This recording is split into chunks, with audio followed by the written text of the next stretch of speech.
Сәлеметсіздер ме оқушылар? Бүгінгі өтетін тақырыбымыз екінші топ элементтерінің химиялық қасиеттері. Мақсаты екінші топ элементтерінің химиялық қасиеттерінің өзгеру заңдылықтарын түсіндіру. Алдыңғы тақырыпқа шолу жасайық. Екінші топ элементтерін атаңыздар. Екінші топ элементтерін неге сілтілі жер металдар деп атайды? Екінші топ элементтерінің радиусы қалай өзгереді?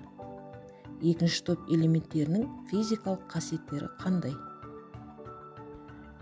Периодтық жүйеде екінші топ элементтері немесе сілтілі жер металдар бериллий, магний, кальций, стронций, барий, радий.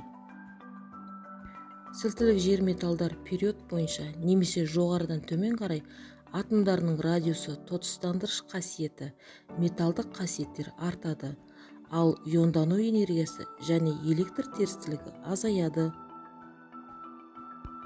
Бұл элементтердің сыртқы электрондық қабатында 2 электроннан болады.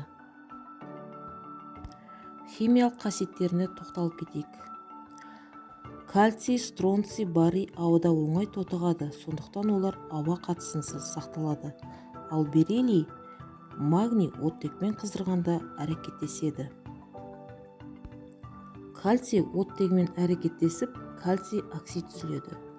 Және сутегімен 400 градус Цельсийде кальций гидридін түзеді.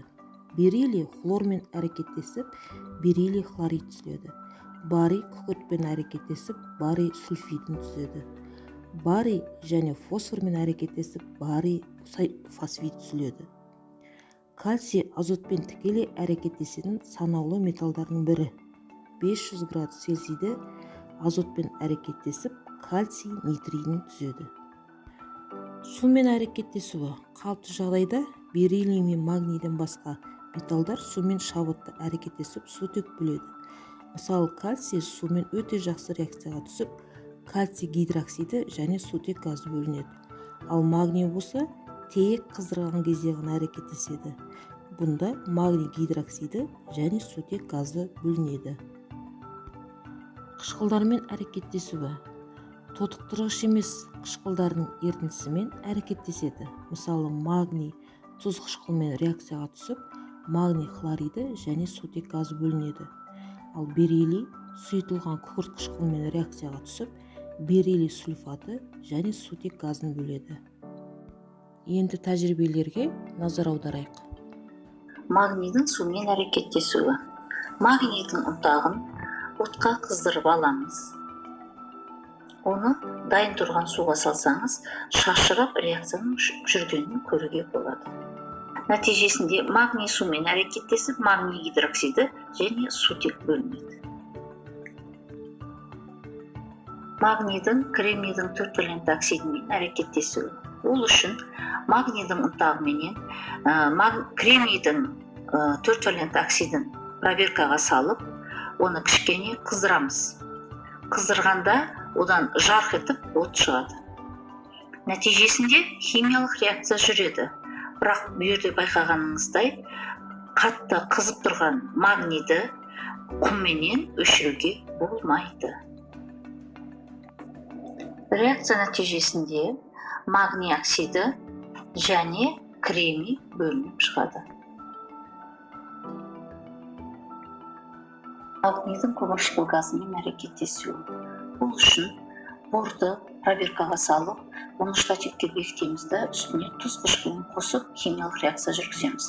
Ол арнайы аппарат арқылы көміршікл газын бөліп алады. Көміршікл газының түзілгендігін сіріңкені жағып, дайын болып жатқан газының үстіне салып көреміз. Егер от жанбайтын болса, ондай жағдайда көміршікл газының түзілгендігін көруге болады. Ұнтақталған магнийді отта қыздырып, дайын болған көміршікл газының үстіне саламыз. Сол кезде лапылдап химиялық реакцияның жүргендігін көруге болады. Қызып тұрған магнийді көміршікл газымен сөндіруге болмайды. Магнийдің оттекпен әрекеттесуі. Ол үшін калий марганец сульфатты проверкаға салып, оны от жалынында қойып біраз қыздырамыз.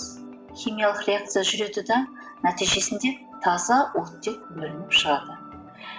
Яғни химиялық реакциямыз қандай? Калий марганец O4-ке қосамыз оттекті. Нәтижесінде калий 2 марганец O4, марганец O2 және оттек бөлініп шығады. Алынған дайын болған оттекті пробиркада жиналып тұрады. Магнийді отқа қыздырып алып, оттекке салатын болсақ, ол жарқырап тұрып, жалын шығарып жанады.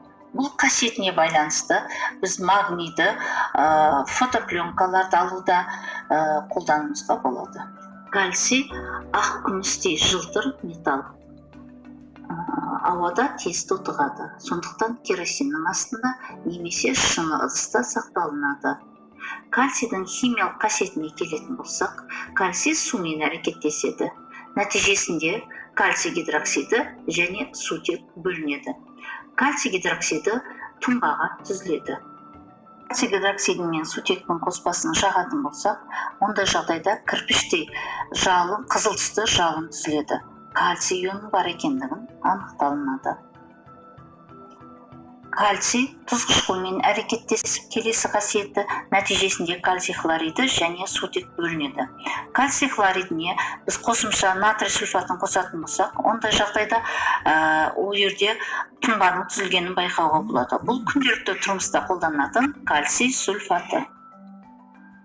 Енді бүгінгі алған білімдерімізді бекітейік. Сілтілік жер металдарының периодтық жүйедегі орны, сілтілік жер металдарының топ бойынша қасиеттері қалай өзгереді? Сілтілік жер металдарының тотықтырғыш және тотықсыздандырғыш қасиеті, сілтілік жер металдарының атомдық радиусы, сілтілік жер металдарының электр терістілігі.